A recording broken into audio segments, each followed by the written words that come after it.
So, we ready? Yeah. All right. The gas version of this gets 28 miles per gallon in the city, 32 miles per gallon in the highway. There's your curb weights. And then here's your horsepower right here. It's 201 horsepower for the electric version. This is the horsepower for the gas version, and that's for the plug-in hybrid.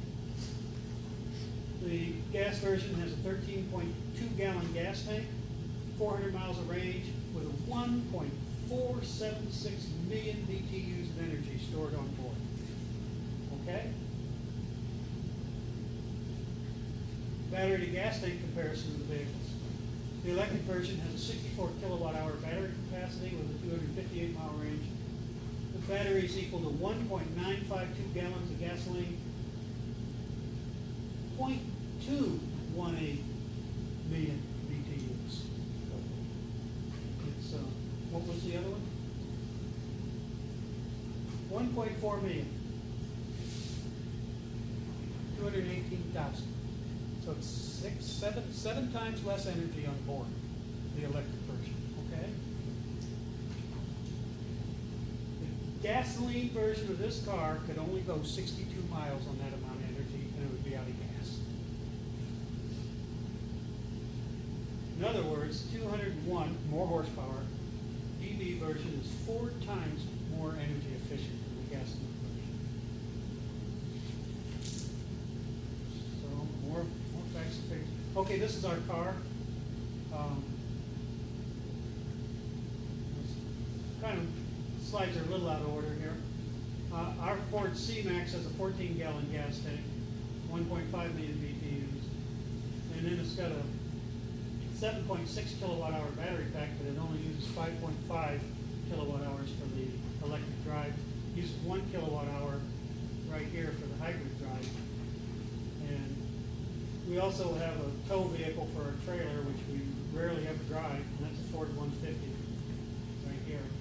With the EcoBoost engine, it has a 36-gallon gas tank, 4 million BTUs. It gets 18 miles per gallon, roughly has 576 mile range.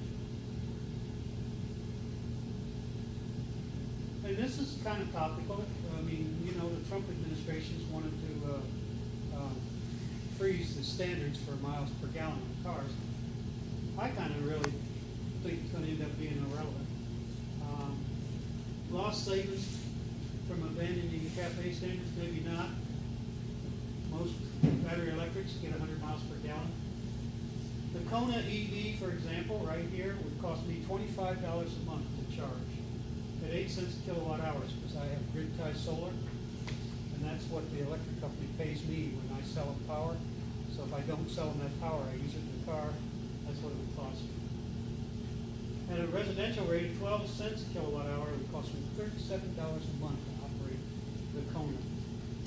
And roughly the same for the Nero, which is the one I want.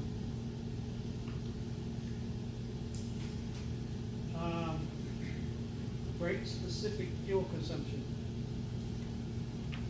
Do you really want me to get into this at all? Okay. Let's move We'll on. skip it. But I will comment that basically gas engines roughly, my truck has a brake-specific fuel consumption of 0.45 pounds of fuel per horsepower hour, and an electric vehicle 0.15 pounds of fuel equivalent per horsepower hour. You can get rid of the whole pounds if you want to and go directly to electric units. The kilowatt hour cost of a battery pack is one of the things that's been holding electric cars back. In 2010, it was about $1,000 a kilowatt hour for a battery pack. Now it's, last price I heard was $198, and it's still dropping. Price parity will occur at around $125 per kilowatt hour battery pack. At that point, $125 per kilowatt hour battery pack, an EV costs the same to buy from the dealer as it will to buy a gas car. This is our C-Max Energy, which only has 20 miles of electric range, but it's all in sunshine. And we charge it during the day. And it's really surprising. We live out in Radiant Springs, and you'd think living 20 miles miles from town. But we wouldn't get that much out of it, but we get 1/2 to 2/3 of our daily riding is electrical. So even if you can only get a plug-in hybrid electric with a 20-mile range and you're concerned about traveling, for example, I mean, we can travel across the country in this vehicle easily, so. And I have taken it to 1,000 miles before I've refueled it. It's only got a 14-gallon gas tank. I don't normally do that, but just to see if I could do it, it was easy to do. I went a whole month without putting gas in. And here's our data. We keep it at a site called Echo Modern online, and they have a garage, what they call a garage, and you can keep your fuel stats there. Here's my efficiency log for just the energy, EV only. And right here, the lifetime fuel economy is 109.2 miles per gallon. And it breaks it all down. And that's what some of the log looks like. It gives you graphs too, which I didn't copy. But there's my entries, for example. But I had to do the mathematical conversions of converting kilowatt hours into gasoline. It doesn't do that for you. Wheel-to-wheel carbon emissions. This is the subject you were mentioning, right, Joseph? EV on a coal-fired electricity, mind the wheel. Emissions 40 grams per kilometer. This comes from a 2011 show called Fully Charged. It's on YouTube. It's out of England, and it's quite successful. They have millions of viewers now. This is way back. They only had information on refineries, how much energy they use in refineries from 2005. Since then, the refineries, the oil industry, has stopped letting this information out. The amount of energy it takes to produce a gallon of gas. But the last information we had was 2005. An internal combustion engine, 120 grams per kilometer, and that's one that's clean, the one that gives good fuel efficiency. Okay? But from the well to the refinery, through the pipelines, on the tankers, so forth, and then from the refinery to the gas station, when you come to get it, it's 450 grams per kilometer. That's appalling. When you look at 40 grams versus 450, you drive an electric car on coal-fired electricity and you're doing 10 times better.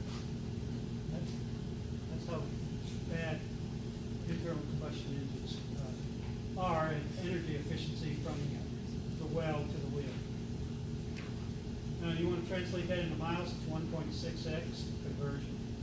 So gas only 192 grams per mile, EV 64 grams per mile.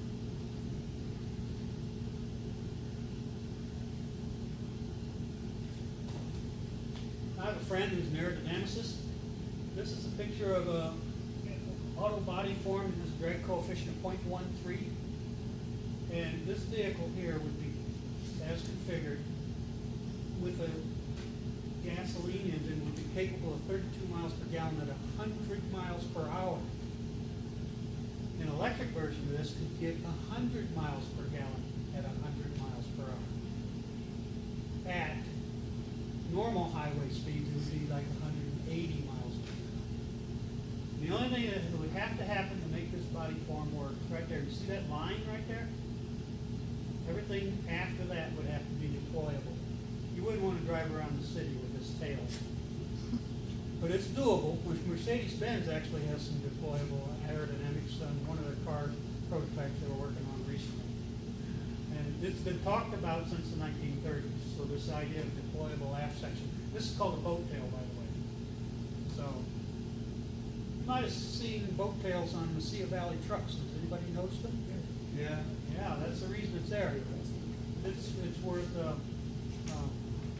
several percent with the aerodynamic fences underneath the trailer and the boat tail. They get about 7% increase in fuel mileage on the highway.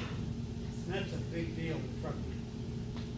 So, 30% improvement in highway mileage with that 1.13 drag coefficient. For example, the Kona, instead of having a 258 mile range, would have a 335 mile range on the highway with that kind of body. Gas-powered fossil cars pollute the air as well as emitting greenhouse gases. I just pulled this off the internet.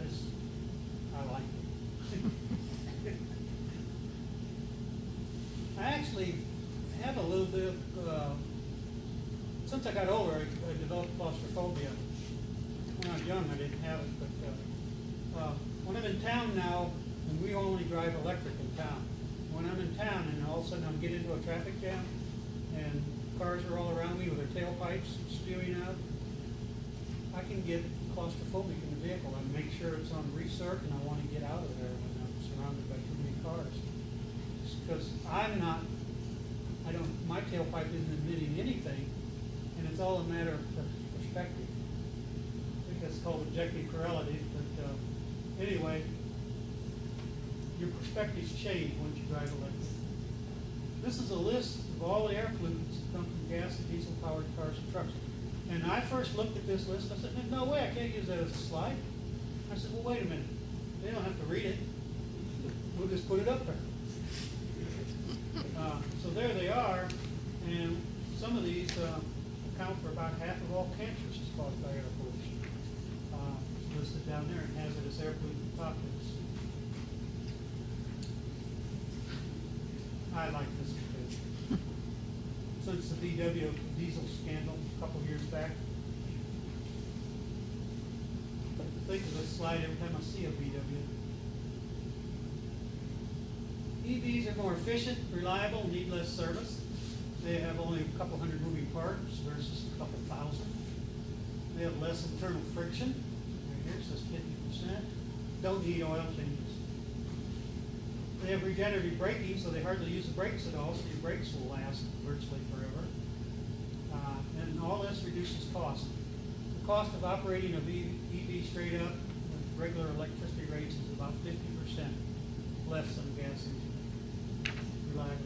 This is the exploded diagram of an internal combustion engine. Now, I'll grant you this is an 8-cylinder, but imagine this many parts even cut in half. 4-cylinder, for example. You have to have transmissions. There's your transmission. Lots of moving parts.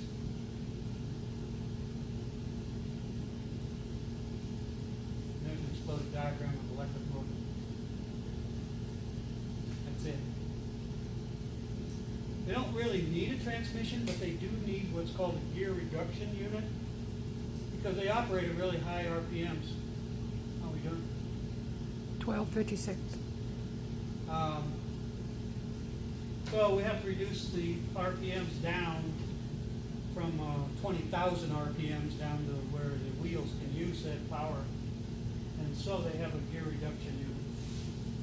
And this is a gear reduction transaxle with it. And the electric motor should be is right there with it. There it is right there. There's the electric motor. That's the whole drivetrain for an electric car.